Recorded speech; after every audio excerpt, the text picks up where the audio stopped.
திருப்பூர் மாவட்டம் தெக்கலூரில் கோவை திருப்பூர் மாவட்ட கூலிக்கு நெசவு செய்யும் விசைத்தறி உரிமையாளர் சங்கங்களின் கூட்டமைப்பு சார்பில் குறைத்த கூலியை மீண்டும் கொடுக்க வேண்டும் என்று கவன ஈர்ப்பு ஆர்ப்பாட்டம் தெக்கலூரில் நடைபெற்றது.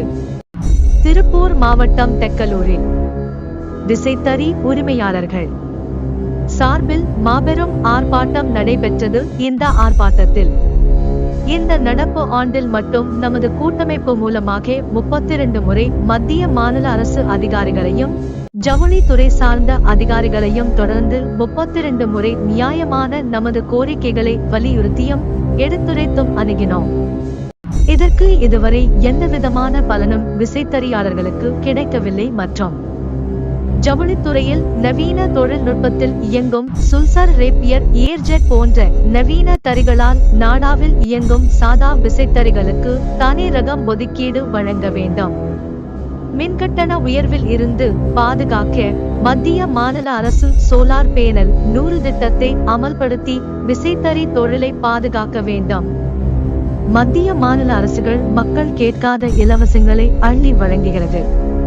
தொழில் செய்வோரை அரசுகள் கண்டுகொள்ளாமல் வரிசுமையை பரிசாக வழங்குகிறது. இதை கவனத்தில் கொண்டு அரசுகளை கண்டித்து நமது கோரிக்கை நிறைவேறும் வரை மத்திய மாநில அரசையும் கூலி உயர்வு மற்றும் கூலி பிள்ளை கொடுக்க மறுக்கும் டெக்ஸ்டைல்ஸ் அதிபர்களை கண்டித்தும் தெக்கலூரில் மாபெரும் கண்டன ஆர்ப்பாட்டம் நடைபெற்றது.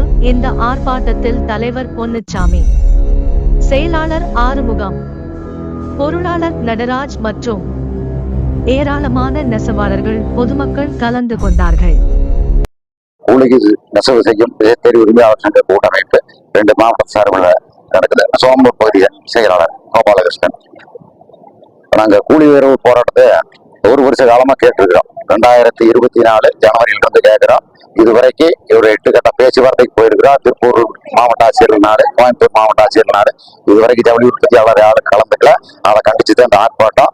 மாவட்ட நிர்வாகம், மாநில அரசும் எங்களோட நிலைய எடுத்து வேகமா பேசி முடிச்சு 2022 ஒப்பந்த கூலியிலிருந்து இப்ப புதிய கூலி உயர்வு, குறைச்சு கொடுக்குற கூலி உயர்வு எல்லாம் சேர்த்து சட்ட பாதுகாப்போட எங்களுக்கு அமல்படுத்தி கொடுக்கணும்னு சொல்லி இப்ப நாங்க இந்த ஆர்ப்பாட்டம் நடந்திருக்கிறோம். சோமூர்ல போன வெள்ளிக்கிழமை நடந்தது. இந்த வியாழக்கிழமை இப்ப இங்க நடக்குது. அடுத்த கட்ட போராட்டமா 14/2/2025 வெள்ளிக்கிழமை அன்னைக்கு காலையில் அந்தந்த விசைத்தறியாளர் அவங்க குடியிருப்பு மற்றும் விசைத்தறி கூடங்கள்ல கருப்பு கொடி ஏற்றணும்னு இப்போ முடிவு செஞ்சு அறிவிச்சிருக்கிறோம். அடுத்தது அடுத்த கட்ட போராட்டம் அந்த கருப்பு கொடிக்கு பிற்பாடு நாங்கள் கூடி முடிவு எடுத்தோம். அடுத்தது என்னங்கிறது கூட்டமைப்பு சார்பில் அறிவிப்போம்.